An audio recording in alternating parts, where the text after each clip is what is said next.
Ya, ada urutannya semua. Ya, kalau kita ikutin urutan-urutan tadi, maka insya Allah subhanallah itu luar biasa. Ya, termasuk dia butuh di renewing, dia butuh di renewing. Maka kemarin saya sempat ada, nanti Bapak Ibu coba bikin ya.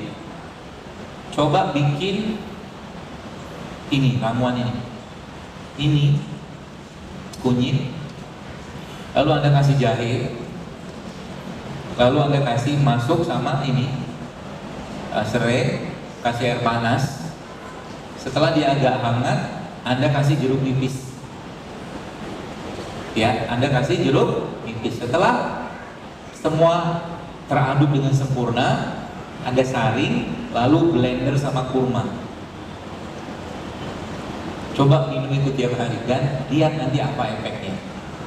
Karena yang tadi saya sebutkan itu sebagian besar itu raja-raja herbal semua, king herbs. Kunyit, jahe, jeruk nipis, kayu manis, bahkan serai.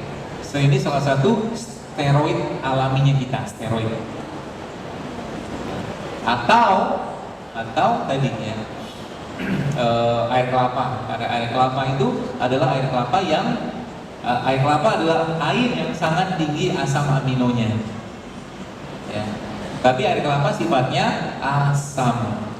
Maka kalau Anda mau minum air kelapa, jangan lupa air kelapa ini ditambahkan garam. Ya. Supaya apa? Supaya dia tidak terlalu asam. Ya, supaya dia tidak terlalu asam. Mau dikasih madu boleh, mau enggak? Bahkan dengan kurma kan sudah manis kan, sudah cukup manisnya. Nah, serainya air kelapa yang tadi loh sekalian kan asam amino tuh, asam amino. Air kelapa apa yang paling bagus? Air kelapa yang masih muda, terutama air kelapa atau kelapa yang dagingnya masih halus banget ya. Itu nanti bisa Anda tambahkan dengan beberapa herbal. Jadi contoh gini, dalam air kelapa itu kan ada mineral, ada asam amino. Kelihatan nggak? Nggak kelihatan. Dia sudah larut semua di situ. Ya, maka semua yang bersifat atau nggak kelihatan secara kasat mata kita nyebutnya nano. Jadi air kayak begini, ini kan ada bahan, ini apa sih ini? Jeruk nipis lah, jeruk lemon di sini yang bagian daripada jeruk apa? Lemon, jeruk melon. Oh jeruk nipis lah. Ya, bagian daripada jeruk nipis ini larut dalam air ini kan, ya, larut dalam air dan nggak kelihatan nanti lama-kelamaan, ya, karena dia sudah terekstraksi ke dalam air. Tapi ada hati-hatinya, karena air itu sifatnya dingin dan dia melarutkan. Maka bagi Anda yang minum infus water kayak begini, hati-hati. Hati-hati, pertama, hati-hati dengan tensi. Karena dia cepat banget nurunin tensi. Jadi kalau Anda minum kayak begini lalu keliengan, stop.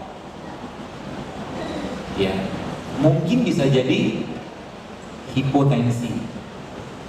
Atau Anda minum infusan kayak begini isinya kayu manis. Kayu manis punya efek hipoglikemik atau menurunkan gula darah yang kuat sekali. Jadi kalau Anda minum infus kayak begini ya, infus kayu manis kayak begini lalu tiba-tiba keliengan, mungkin bisa jadi muncul hipoglikemik atau gulanya turun. Itu sebabnya kalau saya lebih nyaranin ganti-ganti aja tiap hari. Kalau saya dalam jumlah sedikit, tapi Anda istiqomah jauh lebih baik. Misalkan nih ya, hari ini minum jahe, besok minum serai, besok minum kunyit, besok minum infus water, gitu lebih baik. Kecuali Anda memang punya aktivitas yang bisa memanaskan badan Anda seperti olahraga.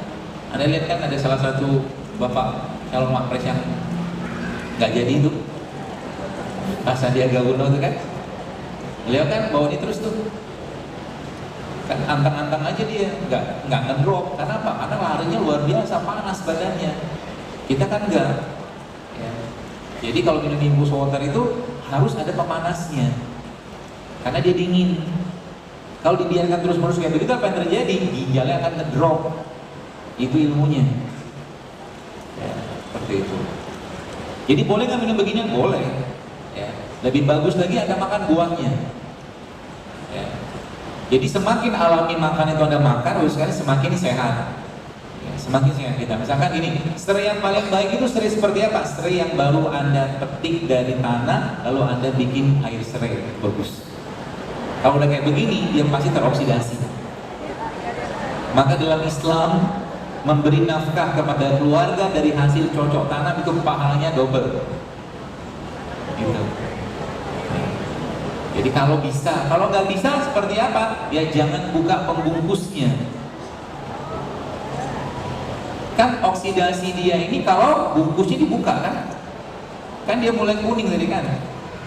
Nah kan bungkusnya ini maka di situ letak antioksidannya. Jadi semua buah-buahan itu antioksidannya, pelindungnya letaknya di kulitnya.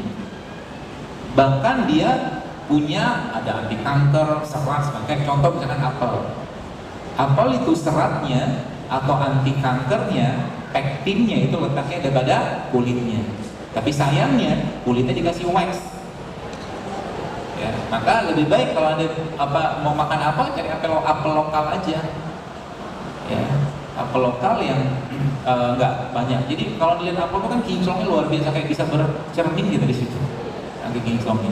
Ya, seperti itu. Jadi semakin alami badan kita semakin bagus ya.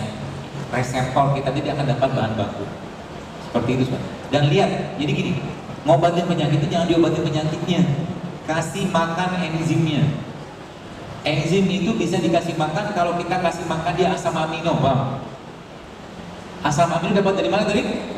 Sayur, buah, dan segala jenis daun-daunan. Bahkan yang luar biasa, ada satu jenis daun yang punya kandungan asam amino yang luar biasa.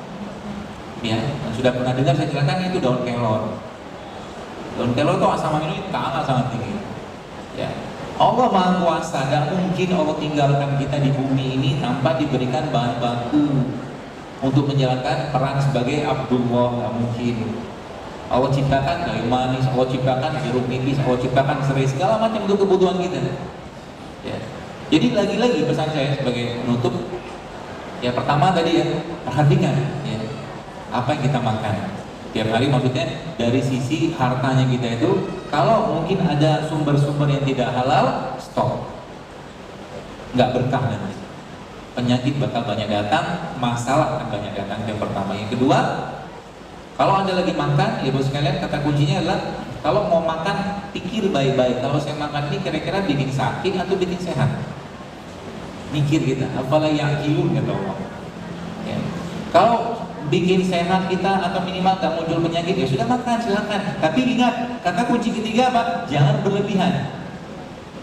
Ya berlebihan. Makanan sehat, kurma sekalipun dengan luar biasanya kurma sama amino, serat, besi segala macam. Kalau sehari makan 1 kilo kurma, kena juga diabetes. Ya kan? Gak boleh. Wakulu wasrobu walatus ribu kata Allah. Makan silakan, tapi jangan berlebihan. Kata Allah begitu. Pikir baik-baik. Dan jadikan hidup sehatnya bagi sekalian sebagai bagian dari ketaatan kita. Jangan lifestyle. Kalau cuma lifestyle, Anda cuma dapat apa yang Anda makan. Tapi kalau kita jadikan, ya Allah, mulai sekarang aku berkomitmen hidup saya supaya ibadahku lebih baik, ya Allah. Maka ketika Anda minum kunyit, ketika Anda minum jeruk nipis, ketika Anda makan tempe yang segala macam, maka itu setiap makanan yang masuk ke mulut Anda dapat pahala. Karena bagian dari niat kita untuk bersyukur dan taat kepada Allah. Itu bedanya kita dengan orang-orang yang bikin program-program diet di barat-barat sana. Kalau sudah sehat, jangan malu-maluin Rasulullah, kata saya gitu. Maksudnya gimana? Kalau sudah sehat, harus lebih taat. Kalau sudah sehat, harus lebih semangat bangun malam. Kalau sudah sehat, harus semangat baca Quran. Kalau sudah sehat, harus semangat sedekah, silaturahmi segala macam. Segala macam kebaikan itu harus kita kerjakan lebih banyak. Kalau sudah sehat, mumpung sehat. Sebab apa? Ada hadis yang lain. Jadi bagi Anda yang sudah biasa, misalkan ya, Anda sudah biasa hidup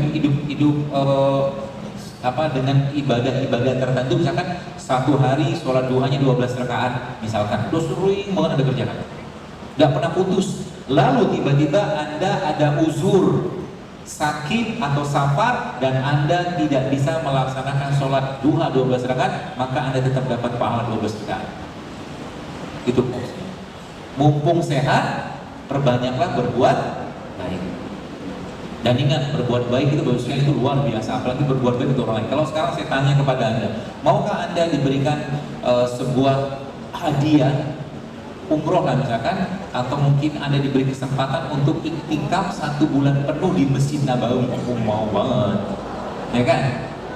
Pertanyaannya, mungkin waktu nggak ada, urusan kita banyak, kerjaan banyak, maka Nabi SAW berikan petunjuknya kepada kita. Apa kata Nabi?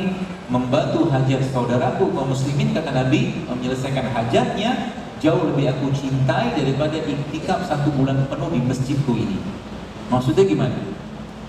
Anda lagi tempat wudhu, misalkan di mall atau di mana, tiba-tiba Anda lagi pakai sandal tuh, ada orang mau wudhu, orang itu pakai sepatu, orang itu pakai sepatu. Lalu hajatnya dia kan pengen pakai sandal supaya sepatunya nggak basah. Lalu Anda kasih sandal itu kepada orang tadi, maka itu jauh lebih baik daripada iktikaf 1 bulan penuh di Masjid Nabawi. Sesederhana itu melakukan kebaikan. Ya. Maka ketika Anda lagi di mall, lagi di pintu tol, atau mungkin di segala macam tempat-tempat yang Anda bisa melakukan kebaikan, lakukan di sana kebaikan tersebut. Jangan pernah dalam kehidupan kita tidak melakukan kebaikan untuk orang lain. Minimal dengan cara apa? Berdoa. Penduduk umat Islam di dunia berapa miliar? Sebulan 4 miliar.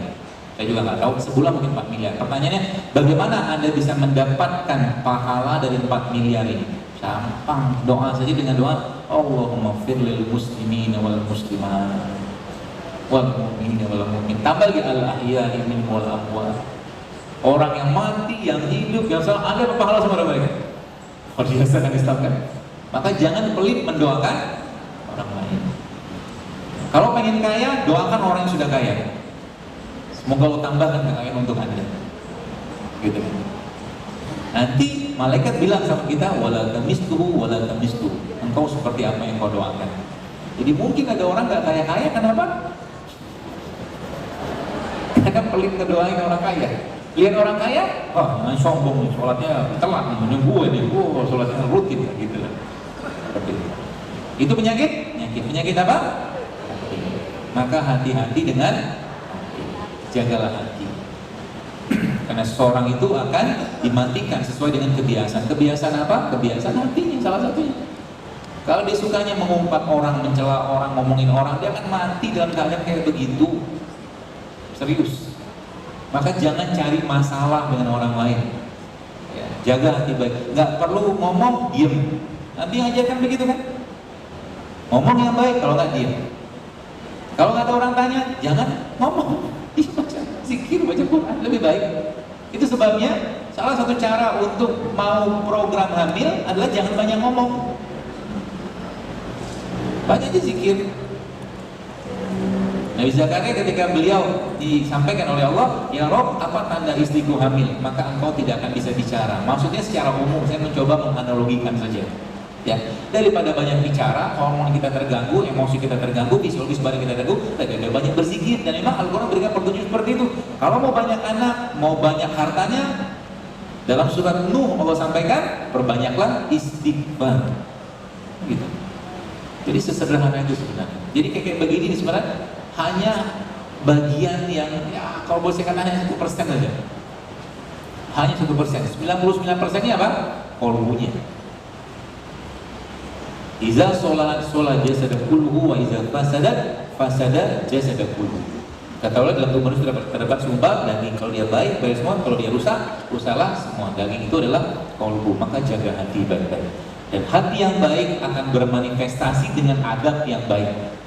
Hati yang baik akan bermanifestasi menjadi akhlak yang baik.